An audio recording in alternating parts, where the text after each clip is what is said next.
So, before we start, it's still an amazing story. Uh, Again, I have to go back to the Chafetz Chaim. It's wow.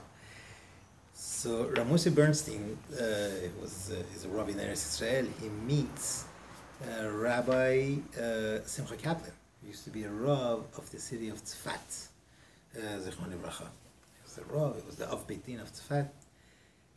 So they were talking, so Rabbi Simcha Kaplan said, let me tell you something that I heard when I was younger in the city of Mir, in Europe.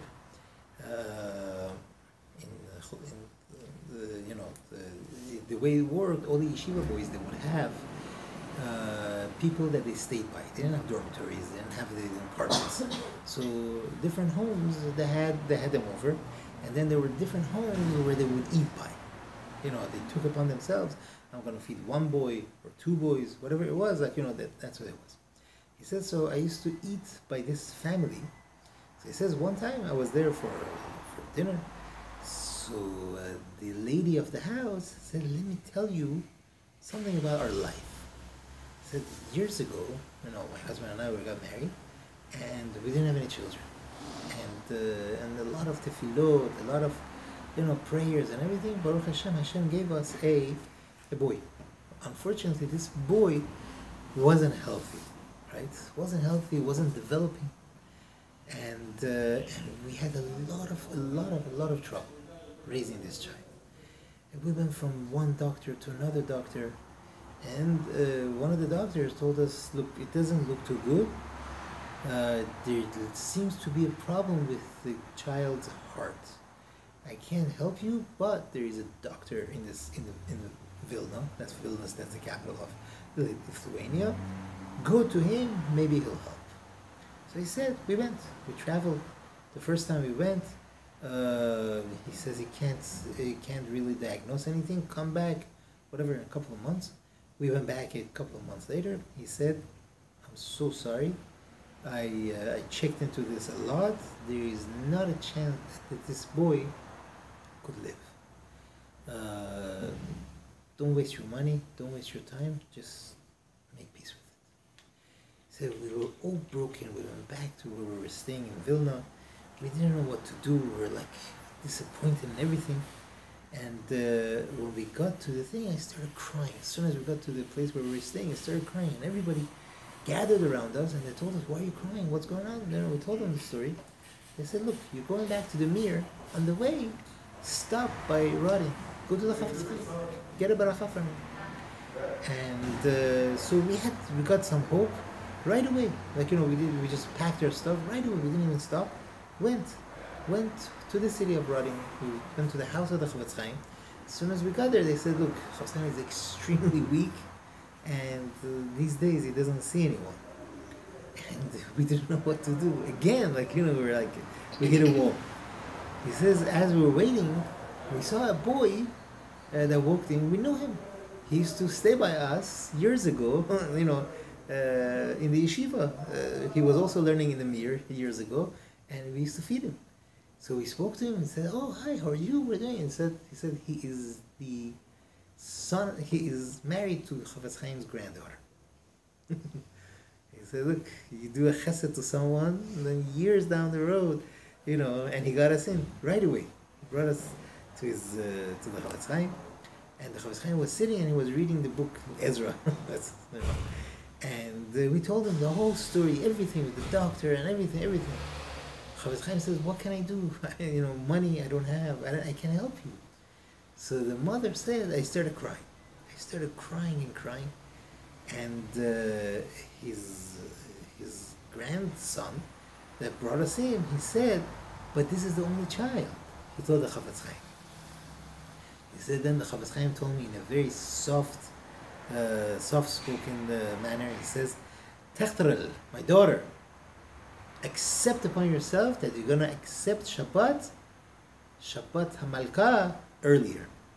So I got the courage and I asked him, what does it mean, accept Shabbat earlier? Chafetz Chaim told me, on Friday, by midday, your tablecloth of Shabbat should be on the table. You should already have your candles ready.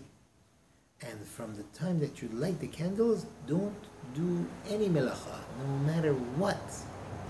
She said, as soon as he said this, I accepted upon myself, no matter what I'm going to do. I said to myself, even if he would tell me fast for 2 years, I would do it. So, so he says, as soon as we got home, my husband and I, we accepted this. As soon as we got home, already my son was feeling better. And we, of course, we did this, and slowly he got better and better. He started eating normal, and he became like an average child. So of course we went back to the doctor of our town, of the Mir, and the doctor checked him out. He says, I don't understand what's going on here, but please, I beg you. He gave us the money. He paid the expenses to take our child to the doctor back in Vilna. So we did it. We got to the doctor checked him and said, you guys are kidding with me? This is a different child. We told him, no, this is our only child that we have. Hashem should help us that we should have other children also.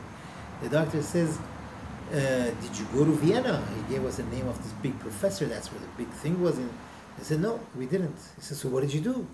We said, we went to the Chafetz Chaim. And the doctor says, you know what? Now I could tell you, your child didn't even have a heart. His heart was crushed when you came to me. I don't understand how you even made it. It's just not there. He says, us doctors, we could fix maybe something that's broken, but the Chafetz Chaim could make something that wasn't there, bring it there. That was like an amazing, amazing story. We should never need these things, but okay. Bezrat Hashem, we are continuing the halachot of Hosa'a. By the way, a blech does not need to go to the mikveh.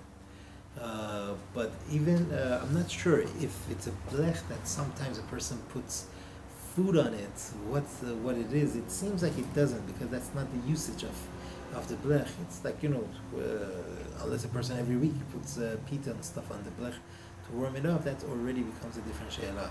In that case, I would assume, because it comes in direct contact with the food all the time, then it would need to go to the mikveh. I can't give it a sack, but that's as far as We do like a 5-second recap of Hosa'a. So, okay, let's start. So first of all, the Melacha of Hosa'a is, where do you find it in the Torah? When Hashem gave a command that they should build a Mishkan. It says that everyone, this is Masachet Shabbat, Daf Tzadik Chet.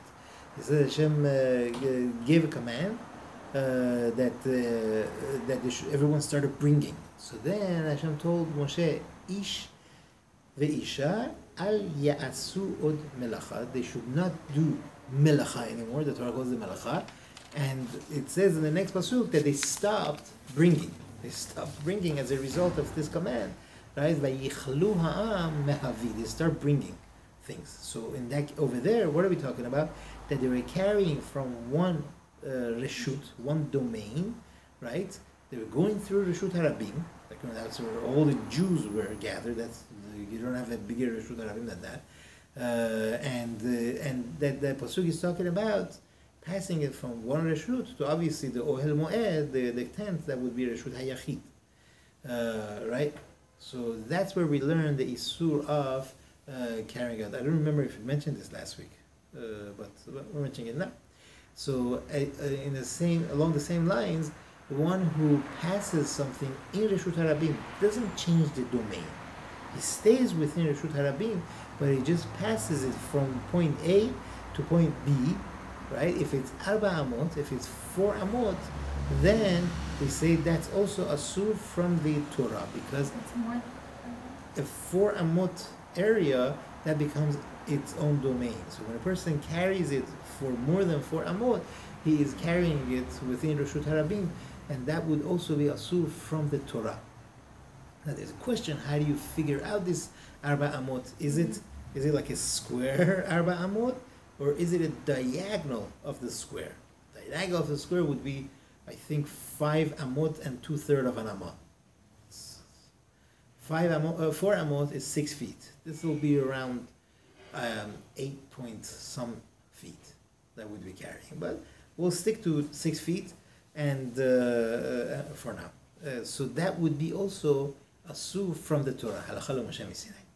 So what about if a person is not carrying it, but he's throwing it or he's extending it? He has it on a long shovel, and he extends it out from one domain to another domain, or from within the same domain for 4 amot, for 6 feet. What is that? That's also asur. That's also asur from the Torah if he throws it or rolls it, right? Now, what if a person threw the object, right? Let's say he's at home and his neighbor is across the street. It's a big street, big wide street, and he throws it from his home, Reshut HaYachid, to another Reshut HaYachid, okay? But in between there is a Reshut HaRabim, right? Even though it's going in the air of Reshut HaRabim, right? It's not asur from the Torah. Right. Because what he's doing is not in Reshut HaRabim. Because this is not landing in Reshut HaRabim. This is landing in Reshut HaYachid, and it's going over anything above. If it's above the ground, above 3 tefachim in the air, that would be Mekom Petur. We're going to discuss that. We discussed it a little bit last week. We're going to discuss what that means. If it's above 3 tefachim, it's good. But if you bounce the ball onto the Reshut HaRabim in the meantime, and it just either rolls to the other Reshut HaYachid or bounces back out, then we're in trouble, right? This is talking about the whole thing was above your good throw. You have it's a nice, good baseball, and it just goes wham! He just throws it from one Reshut HaYachid to the other Reshut HaYachid. It's completely in the air, and he's asur miderabbanan. It's not like hey, you know what? Do it every day. Get your kids to play across Reshut HaRabim. No, it's asur miderabbanan, but we won't kill it. It's right, but otherwise, if it lands, it stays in Reshut HaRabim and it gets rolled to the other end, that would be asur. Now, let's try to explain what each one of these 4 reshuyot are. Well, the first one, obviously, is Reshut HaRabim. Reshut HaRabim is freeways or big, wide marketplaces where people go. It has to be, one of the conditions is it has to be at least 16 amot. 16 amot, we said, is 24 feet wide, right? The street is 24 feet wide, and it should not have a ceiling, right? It should not, it's open, and it should not have 3 walls, right? It should not have 3 walls. Now, there is a machloket whether this street should have 600,000 people going through it daily or not, right? There's a machloket between the Rishonim, and this is really the basis. Some say because of this, in many places, there is no Reshut HaRabim at all, because you're not going to find a lot of places 600,000 people going through. And some places, and some say no, this condition is not one of the conditions of Reshut HaRabim. Even if you don't have 600,000 people going through, as long as you have the other 3 conditions, it's not covered, it doesn't have 3 walls, and it's 16 amot wide, you have a Reshut HaRabim. So it becomes a lot more stringent if you take away this 600,000. So you would have a lot of Reshut HaRabim. A lot of places would be absolutely Reshut HaRabim. But according to other opinion, no. What do you say? La Cienega would definitely have 600,000 people going through daily. It's another question: do they have to be Jews or not? But mainly, we're dealing with 600,000 people, and La Cienega, Wilshire, Olympic, they easily have that. So if something's Reshut HaRabim, then you can't. So Reshut HaRabim, that's what these rules apply. We're not dealing with the Eruv yet. We're not getting to the Eruv yet. Right now, let's just discuss, what Reshut HaRabim is. Now, then we have Reshut HaYachid. Reshut HaYachid is a single domain. That means that this area is not open to public. It has to have 4 walls. That these walls are each at least 10 tefachim, right? Each tefach would be 8 centimeters. So 80 centimeters at least. These walls have to be. Some say even if you have 3 walls, that would be enough. That would be good enough. It has to, the area has to be at least 4 tefachim by 4 tefachim in order for it to be considered a Reshut Harabim. Even a tiny room, 4 tefachim is like, let's see, 1, 2, 3, 4, right? 4 tefachim by 4 tefachim, right? And it has at least 3 walls. That is a Reshut Hayachid.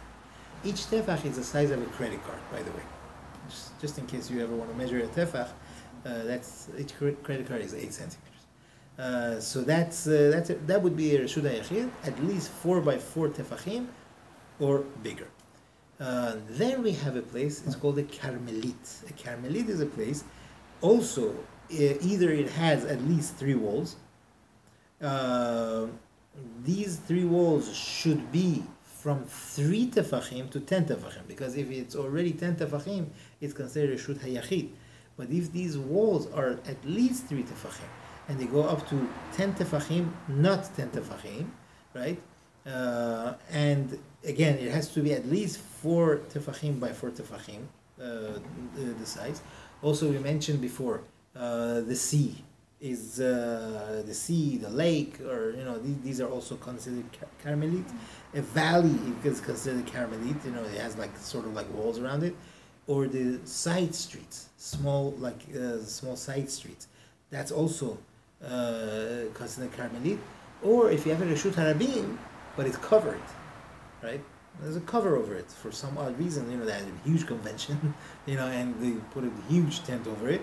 That's also, or the street is not 16 amot wide. Right? Any of these would be considered Carmelit. So any of these side streets, you would say that they're considered Carmelit because they're not the 24 feet, and so on. Then we have Mekom Petur. Mekom Petur is a place which is, it's less than 4 by 4, okay? So it's less than the width of this little table over here, and then it has to be at least 3 tefachim high from the ground, okay? That's one. So we mentioned last week, like a fire hydrant. What about a post thing, the thing that you put the mail in? I think that's bigger, that's wider than 4 tefachim. So that wouldn't work. But it's a little like a pillar you find somewhere. That would be a Mekom Petur. Or, as we mentioned before, by the throwing the ball, the air of Reshut Harabim, or if the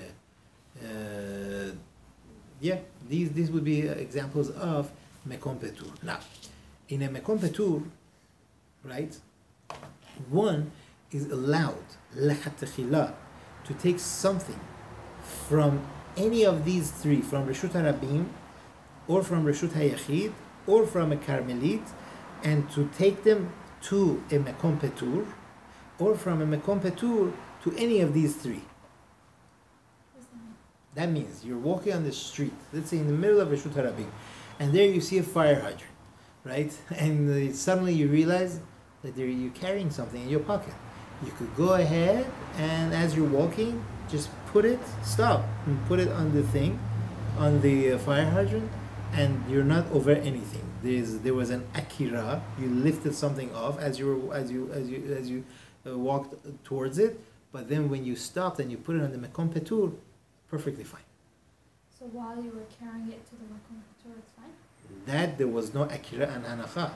If you don't stop, there is no hanacha. You haven't placed it down. Where would a person be chayav? Where would be the isur of the Torah?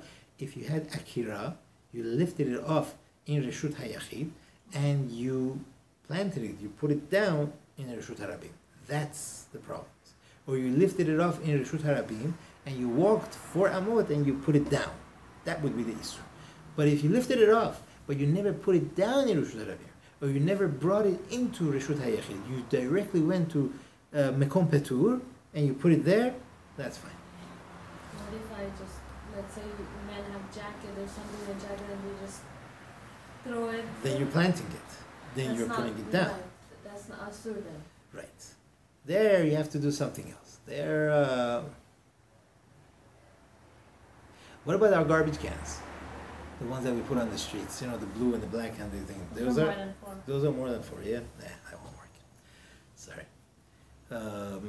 There, what should you do? There, the person hands it over to someone else, and that someone else finishes the job. That would be much easier, because it's not one person that's doing the complete melacha. One person lifted it off, the other person took it and emptied it out into the trash or whatever it was. Then it's done by two. At least it would be easier. So somebody, let's say somebody doesn't go to the Eruv and they're stuck, they need a stroller or something. When we have an If Eruv, you pass them like if you take it into the Rabbim and they just continue in the Rabbim, it's fine? it's not fine. We said that's not fine. It's patur, right? He's exempt. So number one, where there is an eruv, things become a little easier. Even if we mentioned last week, like Rav Ovadia said that it is a good thing to make an eruv. Try to make a good eruv, which is halachically kasher and perfect. It is a good thing to do, and he writes that he even told people in Los Angeles and people in New Jersey, like different places, to do it. Why? Because a lot of people carry. They have no idea. To save them from the Isur of the Torah of carrying on Shabbat, he says certainly to do it, to make an eruv, because they won't listen to you. You tell them, listen, ladies, don't come to shul with your bag. There's a bottle of bubble. What are you talking about? You know what I'm saying? So he said to save them from the Isur of the Torah, it's good to make an eruv. But not to say, oh yeah, you know what, it's free for all now, everyone should use the eruv. No, definitely not. He says, B'nai Torah. You should try not to use it. Right? Now, how about if someone says, okay, in this case, I'm gonna take something from my house, okay, and carry it over to a Mekom Patur, and then lift it off, so then that's fine. From Reshut HaYachid, I brought it all the way to Mekom Patur and smack in the middle of Reshut HaRabim. And then from the Mekom Patur, again, I'll lift it off, and I carry it all the way to somewhere else. You just said that, from the Mekom Patur to another domain, or from any domain to Mekom Patur, that's fine. That is absolutely asur. That's a Mishnah. That you can't. One cannot do that. Okay. We said only to put it from one domain to this. That's it. Stops right there. But more than that, a person you can't play this trick in the middle. So we mentioned that in order for a person to be over, there has to be a akira, a lift off, and there has to be a touchdown. Right, and now this has to be done. For a person to be chayav, he has to have the person has to have lifted it off from one domain and taken it into another domain, and non-mekom patur domain. That means from Reshut HaYachid to Reshut HaRabim. The Mishnah in Shabbat begins. The first Mishnah begins. There is a poor person outside the door, and there is the landlord, Ba'al Bayit. He wants to give him bread. There's a few different scenarios how he could give him. The ani reaches into the house and takes it from him. That he does akira in Reshut HaYachid, and he does hanacha in his basket in Reshut HaRabim. Or the Ba'al Bayit takes it off of his table. That's akira, and then he takes it out, puts it in the guy's basket. That's the prime example of akira, lift off in Reshut HaYachid or Reshut HaRabim, and touchdown in Reshut HaYachid or Reshut HaRabim. Either way that it works, then that would be asur. Now, another condition is that when someone is taking anything from one domain to another domain, it has to be in a normal manner of taking it out. Right? If someone takes it out in an abnormal manner, then he's not chayav. Then it's not asur from the Torah. It's still asur midirabanan, but it's still at least it goes down a level to a midirabanan rabbinic, and therefore we're not gonna kill him if he takes it out. He has a spoon. Right? If he's holding it in his hand and just walks out of the house, he goes, "Oops, I just took a spoon out with me." Then we have a problem. But if the spoon he has it, on his ear. Who carries a spoon on his ear? Nobody. Pen, yes, I could hear. But a spoon, nobody puts it behind his ear, or sticks it in his in his lapel. Nobody does that. This is an abnormal manner of carrying something, and in that case, he is not over from the Torah, but it is still asur midirabanan. So far, so good. Any questions on this? We're going to get more to the details of halacha. Now we're going to dealing with the laws. Now, A person's clothing. Can he carry those clothing? Like with double clothing. Let's start with one. Right? Yeah. Obviously, yes. Why? Because it's used. He's using it. Then it becomes batel. It becomes part of him, and it's not as if he's carrying an extra baggage. Right? Now, what if a person wants to take two clothing? He wants to wear two t-shirts. Right? Doesn't even need the two t-shirts. But he says, you know what? I'm going to my aunt's house. I'm afraid that one of my shirts is going to get dirty, so let me put another shirt over my shirt. And then when I get there, I'll take this shirt off and I'll hang it. And this way I'm safe. Can he do that? The answer is yes. No problem. Even if his intention is this. Right? Like putting two diapers. Someone didn't have Europe, so Yeah. she put two diapers. You could do it because That's so smart. In order to count. it's called derech levush, right? This is derech levush. He's wearing it, It's not Derek Lebush. Nobody wears two diapers. but they're wearing it. I have a better one. Someone says, you know what? It's not nice. I'm going to people's house over there. There's no eruv. There's no nothing. I don't want to walk around with the same belt the whole Shabbat. I want to take another belt, right? One black belt and one brown belt, right? He could do it. Wear two belts, one on top of the other. The Ashkenazim are more machmir on this, but if you Maran, Shulchan Aruch, he says no problem, you could do it. You could wear two belts, one on top of the other. Ashkenazim say wear one belt, then wear a shirt over it or something, and then wear the other belt, so you're using both belts. But according to Maran, Shulchan Aruch, your person could do that. The person could go ahead and wear two belts, one on top of the other. Good one, huh? Otherwise, you guys wouldn't put talit on and walk around, right? Yeah, yeah, person could do that. Because you don't need I guess you don't need the talit. Right? Yeah, as long as it's derech levush, you're right. You could go ahead and wear it. Now, there's a question about gloves. About gloves. Are they batel or not? Like, a person wants to walk around, wear gloves. Here in LA, it doesn't really apply. But in the East Coast, when it's a little bit cold, so there, person wants to wear gloves. According to some, the Rishonim, right, the person could wear it, because it becomes, again, like an article of clothing, and it's batel. Some Rishonim say that a person shouldn't. Why? Because when you have a glove, not always it's not your natural, and you want to feel something, or there's sometimes it's uncomfortable. You want to take it off. It's too hot. Then you might take it off and walk with it in Rishut Harabim. That's what they say. Gloves are a problem unless the glove is either sewn to your sleeve or with a button, or there's a hook. Sometimes they have that. Especially for kids, you don't want them to lose their gloves. Again, in the West Coast, you don't see it so much. In the West Coast, there's plenty. They have, in the alien parts of America, in the East Coast, they have these winter jackets, and they all have these buckles, these things that they attach their gloves onto their jackets with, so these kids won't lose their gloves. In those cases, even according to those that say the person should not wear gloves, that becomes part of his clothing, and then even according to them, it is mutar. Use a bobby pin for safety pin. You mean a safety pin is just like a button or thing, then that would be allowed.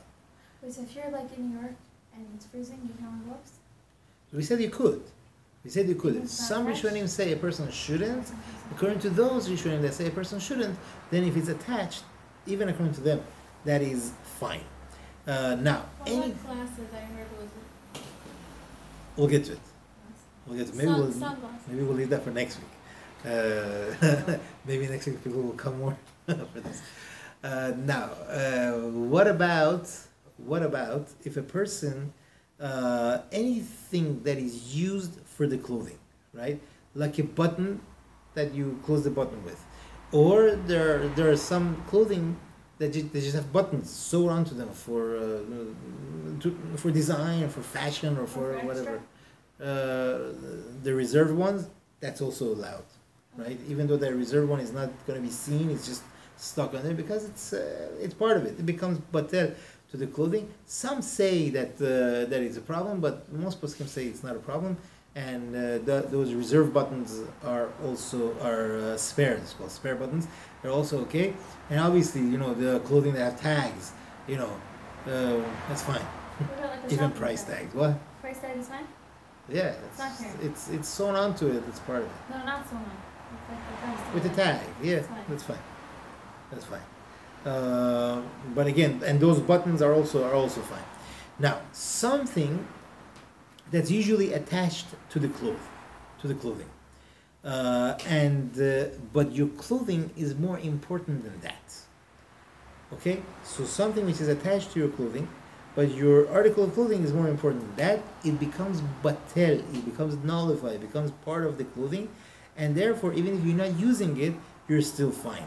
Example, you have a winter coat with a hood on, right? So your and the hood it's not part of it. It's not a hoodie. It's it's either with a zipper or buttons. It's attached to your winter coat, and you're walking out. It's not raining. You're not going to put the hood on, but it's attached to your winter coat. That's fine because it's part of your winter coat.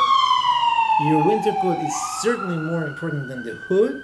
And what if it's attached with a button or a zipper or whatnot, Velcro, these things, that's fine, and a person could go ahead and walk out with it even if you're not using the hood.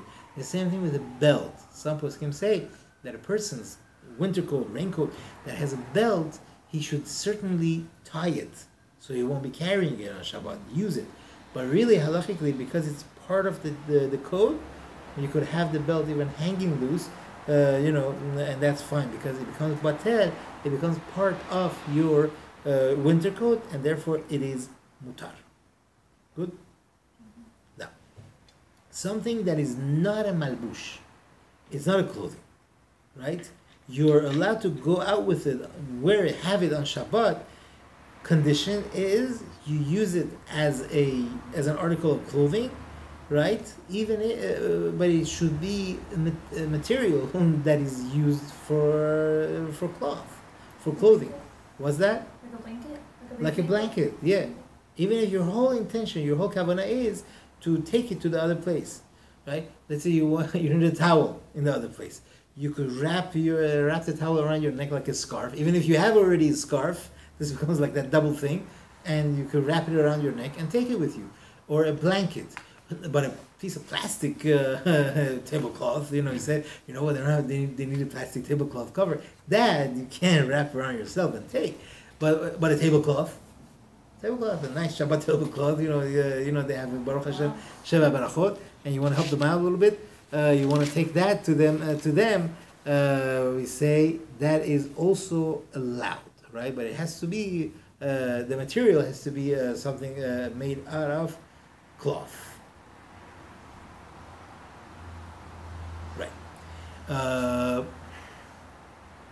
Now, I'm not going to go through all the details. Obviously, we know a lot of people do use the eruv, but it's still very good to know these halachot, because first of all, you might go somewhere that there is no eruv. Second of all, you might want to not use the eruv. Like sometimes the person has to, so they use it. But sometimes you rather not use it.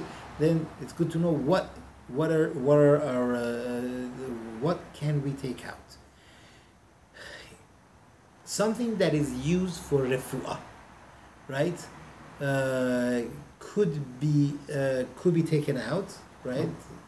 For medical reasons, but it has to be attached well to the person. For example, someone asks if before Shabbat, let's say you put a cream, he has to use a certain type of a cream on a cut. Is that considered carrying or not? Cream is like, an ointment is usually completely attached to the person. Like the tube or the actual ointment? The actual ointment. Oh. Is that carrying? Are you carrying that drop of ointment on you? Are you carrying something extra or not? Halacha is that it's completely attached, it's batel to the goof, and one could go ahead and walk out with it. The same thing with the braces for the teeth. Like, if a person says, look, I don't have to wear it, but he's doing it to straighten out his teeth, that's also fine because it's attached. It's not like, part of it is hanging, part of it is not hanging. Something that's attached, we say that is fine. Pills. Pills? To take pills with them? Yes. No. How is carrying it? How can you attach? If you can attach it, you can take No, it. pills don't get attached. Even in the mouth, that would be carrying it. If the person's intention is to carry it and it's inside the mouth, food, let's say you have food in the mouth and you walk out of the house, that's carrying, right? Just stick it in the ear.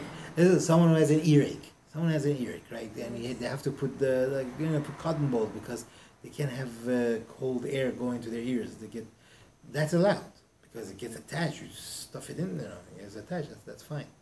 There are different cases like that. But the pill, good question. How could one carry a pill? I mean, if it's something life and death, so for sure, don't go anywhere.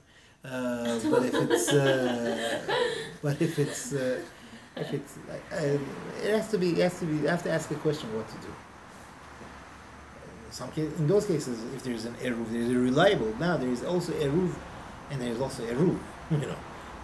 That also we're gonna discuss. What is a good eruv, what is not. So places where they only use the string alone for an eruv, it's not that.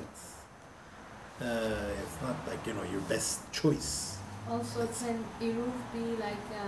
I remember once an old lady told us that in Kerman at the Bangladesh that let's say this person gives beans to shul, this person gives. Is that considered as eruv too? To make a cholent, make a pot of something, right. And that's an eruv chatzerot. That's an eruv chatzerot. That means this chatzer, this house, is all one. We share the same food. We become one. But in order to carry, you still need that it should be enclosed area. That is good if you have an enclosed area. You have a chatzer, right? You have a yard. You have a huge yard with or an alley and then in that alley there's all these houses. It's enclosed area already, but they still can't carry. How could they carry if they make such a roof? Right? Eruv chatzerot is called. All the houses within this yard, within this alley, they're sharing the same food, and that food is in one of the homes in that area. Then we say, they could carry. But that's in Kerman, let's say, in all these small towns in Iran, they all had an eruv. It was enclosed. There were houses, the walls of the houses, the way they set it up, they all set it up. All of these places, they all had an eruv. There's no question. Everyone did. Especially all the mahalles in Tehran, in Kerman, all over, they had an eruv. It was enclosed. That's why people forgot about it. Because it was like a given. That's the problem with an eruv. People forget. They forget about the halachot of it. Let's say a person has a bandage, right? That's over. They put an ointment. There's a wound, and they put an ointment and a bandage over it. Can he go out with it on Shabbat? There's a condition. It should be a special bandage for this cut. If it's just a piece of tape, piece of tape might get loose, or he might be embarrassed to walk somewhere with it. And he's going to take it off in the Shut Harabim and walk with it. Then no. But if it's something that's special for this, it's a special thing to put on it. That's okay. Some people wrap like a scarf over it or something. Scarf is not a special bandage thing. And he might take it off. He might say, no, my scarf is getting destroyed, ruined. He might take it off. And then that's a problem. However, if he has the scarf or a nice handkerchief, an expensive handkerchief, over it, then for protection, that the cut shouldn't be exposed or shouldn't get scratched and stuff, then it becomes a malbush. Then it becomes like an article of clothing. That would be allowed. What are those well-called things they put for the... Ace bandage? I don't know. For the wrist to... But that a person is not going to take off. We're going to see there are certain things that the Chachamim said it's asur to carry because we're afraid that he might take it off, like the gloves we mentioned. We're going to see about jewelry. We're going to Be'ezat Hashem and glasses. Be'ezat Hashem next week. Baruch Hanaten Chayim. Thank you.